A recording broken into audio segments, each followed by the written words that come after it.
Good morning, everybody. It's great to be here this morning and to be able to share some of our best practice down in Weston regarding mental health and wellbeing post the COVID-19 pandemic.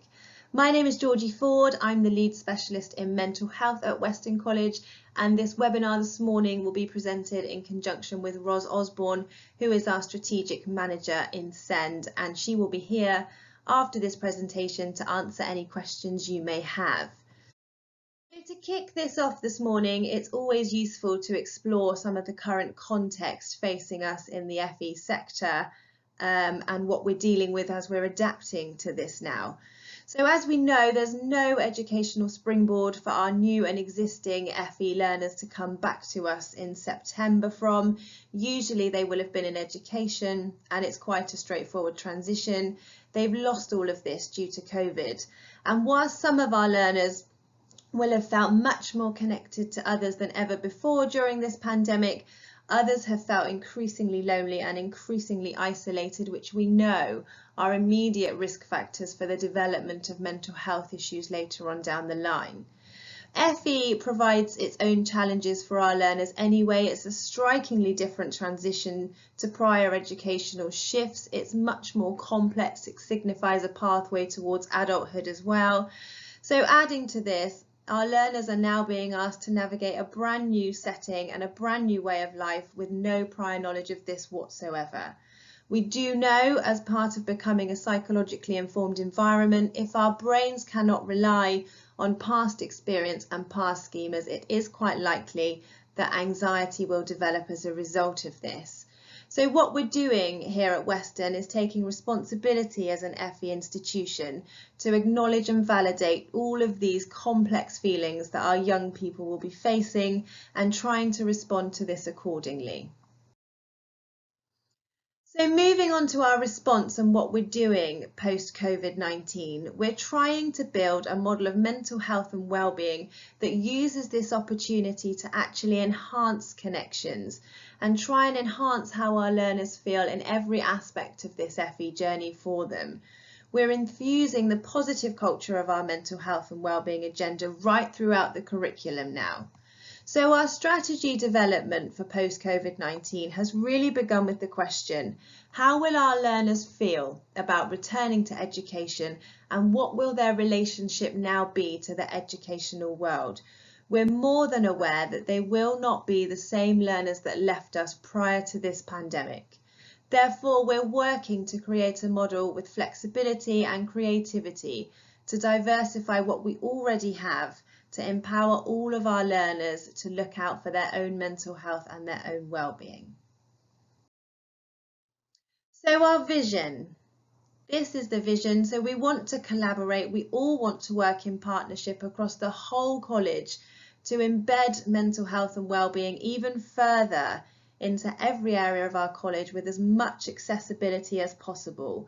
We want to provide our learners with the tools to become very proactive in their own mental health and equip them with confidence to navigate this dynamic and evolving landscape. We're utilising the latest technologies and innovation whilst at the same time considering those learners that technology is not useful to. We want to remain at the forefront of the mental health agenda in these novel times, still as ever using the least intervention for the maximum impact. We want to increase our capacity through innovative measures to reach as many learners as possible, whilst ensuring the new resources that we're creating have functionality and accessibility for our staff also. So you can see from this slide our My Virtual College. We were able to really quickly and very successfully move our provision to a remote learning model as soon as the COVID-19 pandemic began. And this is the vein in which we will continue when our learners return in terms of creating a blended learning model between the face-to-face and the digital. The commitment here to mental health and well-being is an entire college commitment. It's spread across the entire organisation. So this is the model that we wanted to share with you moving forward, and this is how we've adapted to the COVID-19 pandemic. So you can see at the heart of preparing ourselves for when our learners return is our transitions process, which we have adapted, we have changed, we've created toolkits and resources to help our students prior to them coming back in September. We then have our amazing welfare team on the outside of that with the initial triage for learners and a new pool of strategies to be able to offer. We then can offer a step up towards mental health and wellbeing coaches, before another step up to specialist mental health support, and wrapping around all of this is our big white wall support, our staff training and the embedding of all of this into curriculums. So you can see the model that we've created here has everybody working seamlessly together for the same shared goal of an entire college commitment to this new landscape and our learners' mental health and wellbeing. So just to whiz through these elements of the model really quickly, we've created and adapted a brand new transitions programme to allow us to identify learners that may need mental health support and to allow us to learn as much as we can about them. We've developed a transition toolkit that is completed by our learners prior to them coming into college. This can be incorporated with face-to-face meetings where possible and Zoom meetings also. When we receive this toolkit back, we have specialist staff to review all of this holistic information and then decide the next steps based upon the individual learner need. What we then start doing is building an individual support package, incorporating the main pillars of our model. We've developed summer mental health toolkits we can send out to all of our learners, incorporating mindfulness techniques, audio mindfulness things for them to listen to, and it guides them through an entire process over the summer for them to work out their own goals and to work out what their challenges might be come September.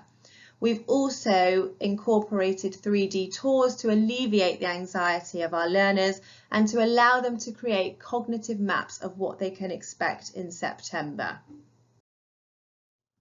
So the toolkit series, we've developed these throughout the summer to guide the learner through the key principles of positive mental health. These provide a great deal of autonomy and choice to our learners in line with our ethos.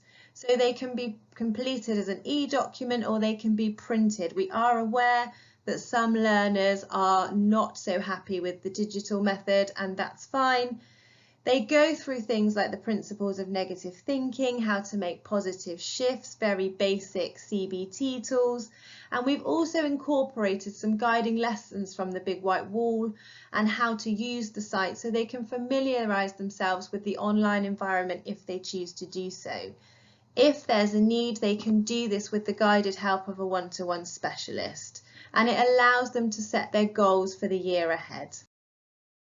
So you can see here just an example of what a basic summer toolkit looks like. This is an example from the mindfulness one.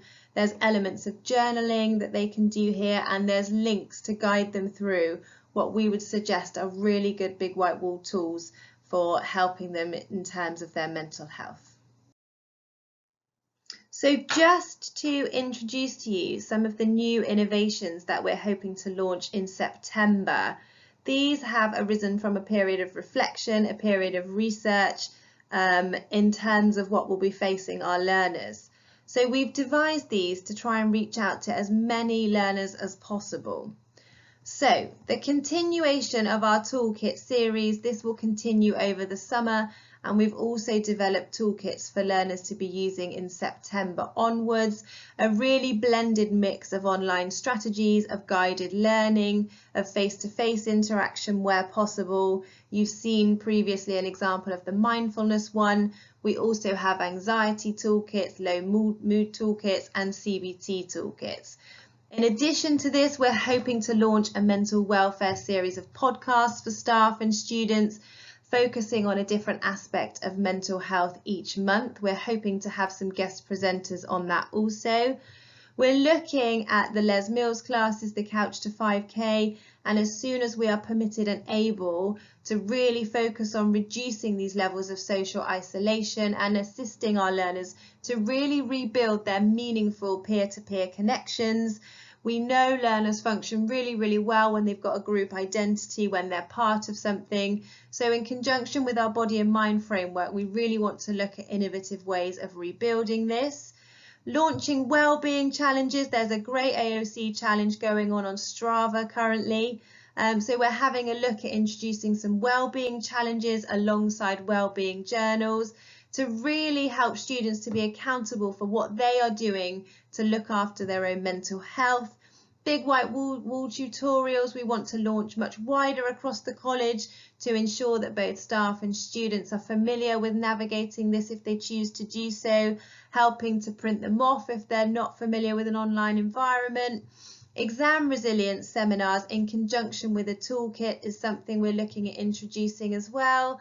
Lots of blogging. We want to continue on our BAM framework with lots of blogging and a self-help library of books that learners can use. Our mental health coaching blocks will continue, so the really positive coaching methods where there's 6 to 10 week blocks in low mood, in basic cognitive behaviour skills, in anxiety, in panic, in all of those mental health issues. We will continue with coaching of learners. And we're also, in addition, launching our mindfulness tips video online for students to watch throughout the summer. So with these new innovations, we're trying to reach as many learners as possible with the least intervention. I've included here our staff training and wellbeing model because this is our commitment to really embed mental health and wellbeing into the curriculum. Staff are able to buy into this model at as many levels as they like, so we ask that the majority of staff start with a basic mental health first aid course. Once this is completed, if they wish to take their knowledge further, they can then take part in the layers of other mental health programs that you can see here. And this is really multifaceted because these courses not only equip staff with skills to be able to deal with mental health issues amongst learners, but also to look after their own well-being as well. We're lucky enough to have grown and developed over the past year and a half a really fantastic network of mental health first aiders to provide this model with a really great level of wraparound support. Just so you can see there is a little screenshot of Big White Wall which provides our 24/7 support to learners. If you require any information about Big White Wall, how we use it, how we integrate it into our toolkits, then please do feel free to ask Ros at the end of this presentation. And there you can see our cognitive mapping, our 3D interactive tours of college areas, reducing the environmental and social factors that contribute to a lot of our learner anxiety prior to starting college. That concludes this short presentation for today. Please do feel free to ask any questions at the end, or feel free to contact myself or Ros at a later date to share any more of this information today.